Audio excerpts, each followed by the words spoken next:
Alors, Madame Broquette, vous êtes la doyenne du village à Rousse maintenant. C'est vous la doyenne du village maintenant. Oui. Alors, vous avez vécu ici de l'agriculture avec Rémi. Oui. Alors, je me rappelle quand j'étais petit, il y avait la mamélière qui était là. Oui. Et quand j'arrivais ici, que le petit passait là, j'allais directement là-bas vous embêter. Et je vous parlais du café. Et je vous posais des questions sur les vaches à chaque fois. Ah oui. Quelle couleur elles étaient. Donc, vos arrière-petits-enfants, c'est la 10e génération du Prat Nouvel. Eh oui. Famille Rouquette est apparue en 1338 avec Jean Rouquette. C'était lui le tout premier qui est arrivé à Rousse.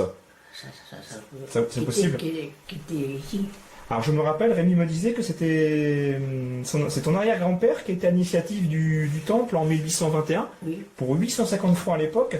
Alors c'était un principe de souscription, les gens ils donnaient de l'argent ou ils travaillaient. Ouais, où ils travaillaient. Ils travaillaient. Ceux qui ne pouvaient pas payer travaillaient pour construire le temple. D'accord. Pas l'argent pour payer. Et le maçon. Chacun faisait son banc. D'accord. Chaque famille avait son banc, avec le nom. D'accord. En principe, il y avait beaucoup qui avaient leur nom dessus. Alors Rémi me racontait quand il était tout petit qu'il avait l'âge des enfants, quand il allait à l'école là-bas, il s'amusait avec les boules de neige par chez Perlette là-bas, et elle avait peur le soir quand ça tombait là-bas. C'était vilain. Alors le nom du Prat Nouvel, il vient de quelle origine? Alors ça, je ne sais pas. Parce qu'on m'avait parlé quand le baron de Saint-Place a fait venir l'eau itti, que c'était un grand pré, il avait ça Ils étaient d'accord avec le baron de Saint-Place.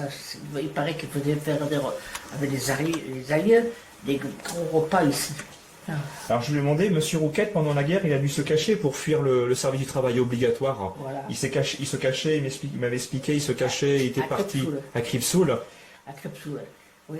Et comment c'était pendant la guerre alors ici, Madame Rouquette? Les Allemands sont venus ici à Rousse, vous avez des souvenirs? Pas beaucoup quand même, non, il n'y a pas eu de... Non, ils ne sont pas beaucoup venus. Non. Et lui, il était allé se cacher là-bas chez des amis de ma belle-mère, et il y avait Robert et Dédé avec lui. Les d'Argenson qui étaient... Ils étaient ensemble là-bas tous les trois. Ouais. Et puis ils sont sortis le dimanche de Pâques 44. Et ça passe parce que c'était Christ. Voilà. Et c'est ce jour-là qu'on s'est connus. Alors je me rappelle, vous avez dû vous marier le 10 mai 47, si je ne dis pas de bêtises, c'est ça? Ouais. Voilà, parce que c'est le jour de mon anniversaire, donc c'est pour ça que je me rappelle à chaque fois.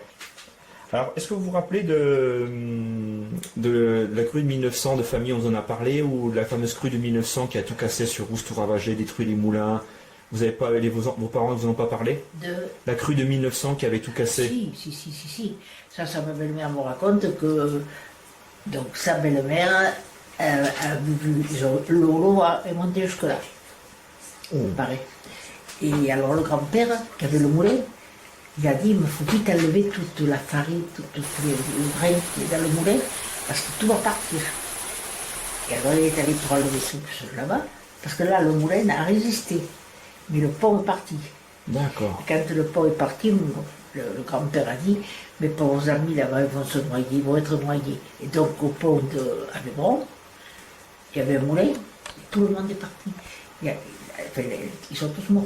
Et c'était la période des bandages, alors il n'y avait que les enfants qui étaient en bandage qui ont revécu, qui avaient survécu. Qu'est-ce que c'est une jasse?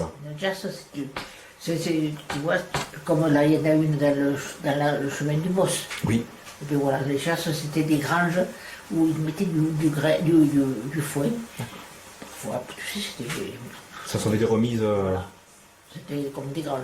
Ah, il paraît qu'il y a eu une école ici au Prat Nouvel. C'était une tante qui était institutrice ici, une Rouquette, qui faisait l'école là-bas, là où il a salle à manger. D'accord. Voilà, je ne sais pas si ça a duré très longtemps. Alors, le pont du Prat Nouvel, ça doit être le plus vieux pont de Rousse, il me semble. C'est le tout premier pont qui a été construit à Rousse.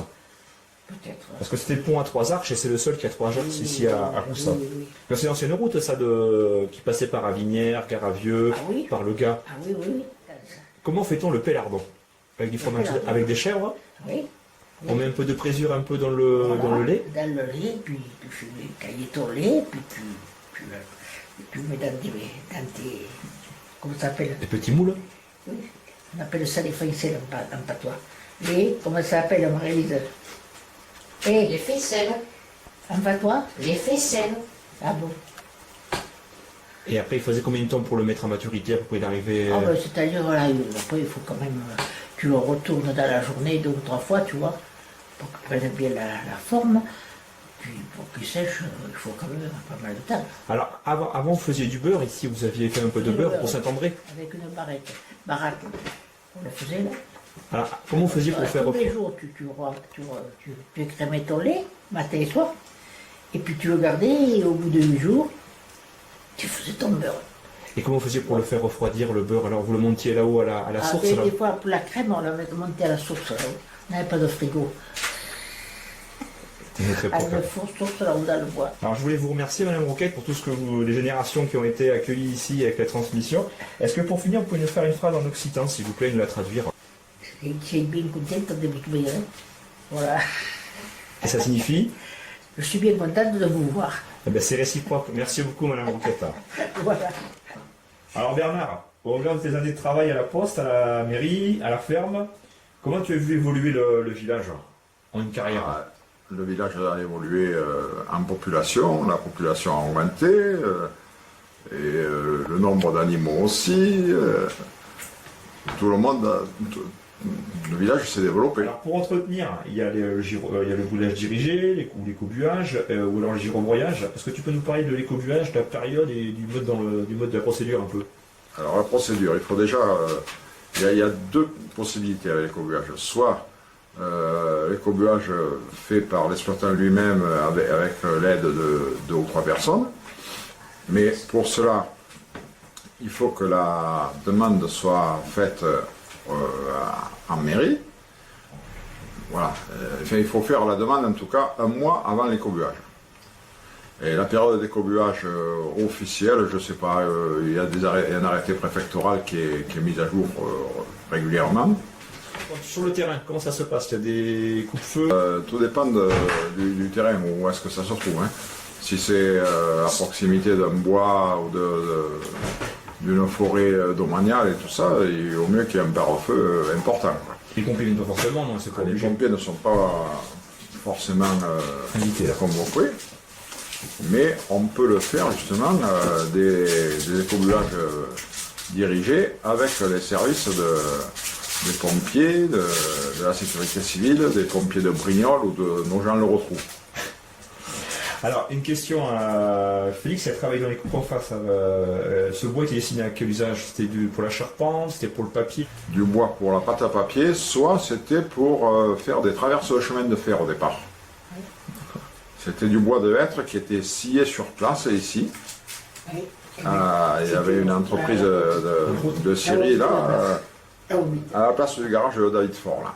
D'accord. Et il y avait des câbles pour descendre Il y le avait bois. un téléphérique. Voilà. Et ça a duré de combien de temps C'était dans l'exploitation? les années 50.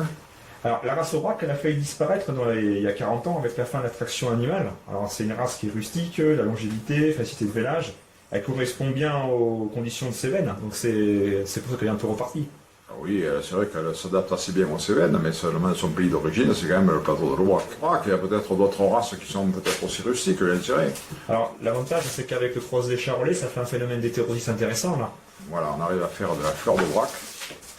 C'est une génisse qui est un peu plus lourde et dont la viande est très prisée par les Parisiens. Alors, le châtaignier, est-ce que c'est un arbre qui a été implanté par l'homme ou ça a été naturel, là? Le châtaignier. Oh, ici, il y a dû être planté, certainement. À Avignon, c'était une châtaignerie, ça, à Avignon, avant. Les Avignon. Je ne sais pas s'il y a eu beaucoup de châtaigneries.